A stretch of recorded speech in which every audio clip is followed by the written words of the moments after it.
What? Now that you know the story of our...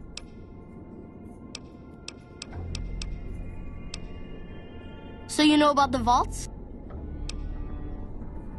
And at Nellis, we found it. We haven't detonated any atomic warheads since before I was born. But otherwise, it's do as you will. Anything else you want to know? Several automatic warheads detonate here 100 years ago, leaving the base highly radioactive. The savages of the waste, ignoramuses, all avoided Nellis by habit.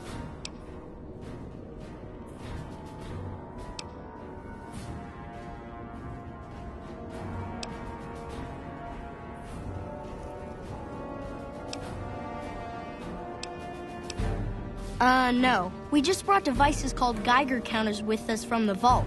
That's all. The radiation levels were safe. Anything else you want to know? Nellis is a completely self-sufficient community. We draw water from Lake Mead, solar arrays provide power, and we grow our own crops.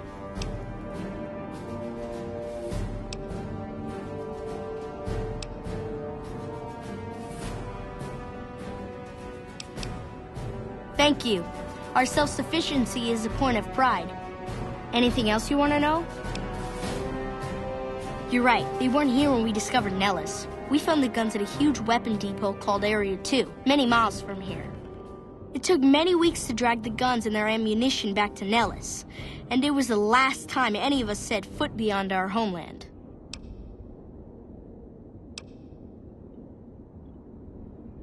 Thank you so much. I'll be sure to pass that on. Anything else you want to know? Once we restore power, we learned that some elaborate chairs we've been sleeping in were actually virtual reality simulators. We believe they were used to train combat pilots. We used them extensively. I alone have shot down over 500 Chinese 𝐦𝐤𝐤 fighters. Before you ask, I'm afraid there's no way you can be allowed to use the simulators. They're for our use only. Sorry.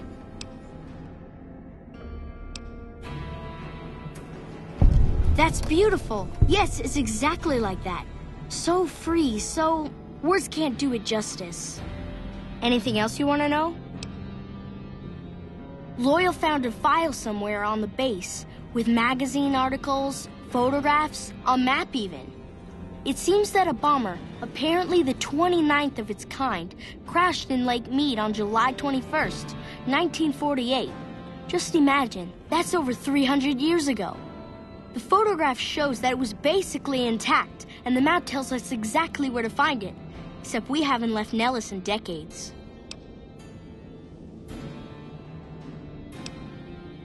Yes! In fact, that's exactly what Loyal has planned to do. You should go talk to him. I wish everyone were just as interested in our story as you are. Maybe I should act out the battles, or learn how to throw my voice. Bye.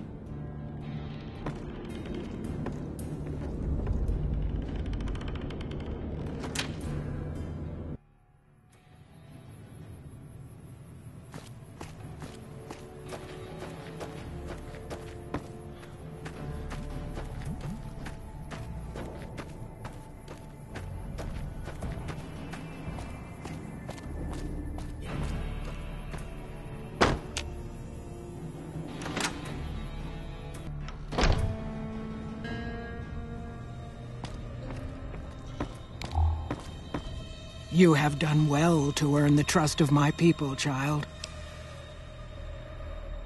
I believe the time has come for you to show your value in full. The people have come to accept having you around. Find Loyal and ask him about our people's fondest dream. He will tell you what to do next.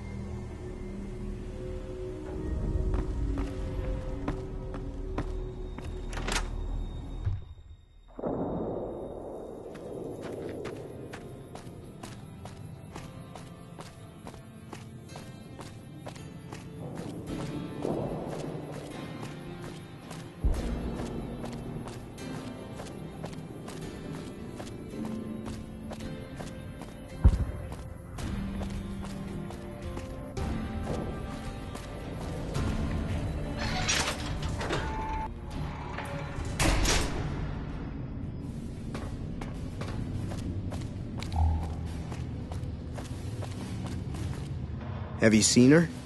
The redhead of my dreams? You said you talked to her. Don't treat me like a jerk for asking.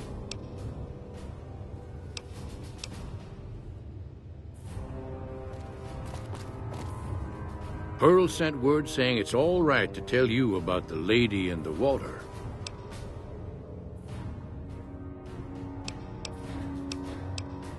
No, those aren't for outsiders to use. Leave them alone.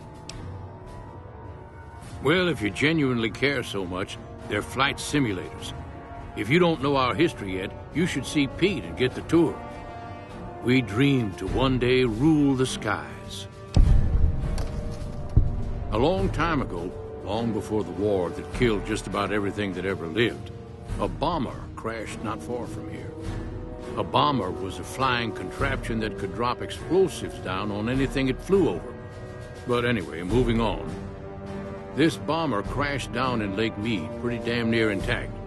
When we got to Nellis, see, I found this article in a magazine all about it. There was another B-29 around here, part of a museum. Couldn't fly, but had a lot of spare parts, see? Get where I'm going? Since I was a young man, I've dreamed of raising that lady from the lake and bringing her back to life. What do you say?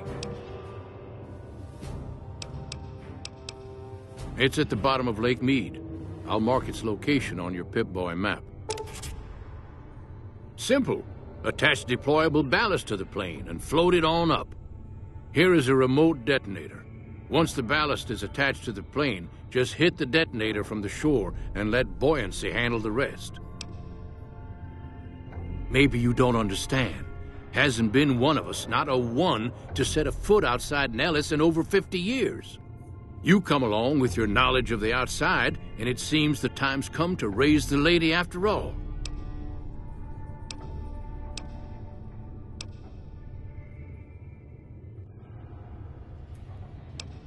Good. Here's the deployable ballast. Go find the plane, attach the ballast, and hit the button. Might try holding your breath. If that doesn't sound good enough, talk to Jack. He was working on a rebreather once. Have you seen her? You said you talked to her. Don't treat me like a jerk for asking. I just need some parts from a pressure cooker to create a hermetic seal for the rebreather.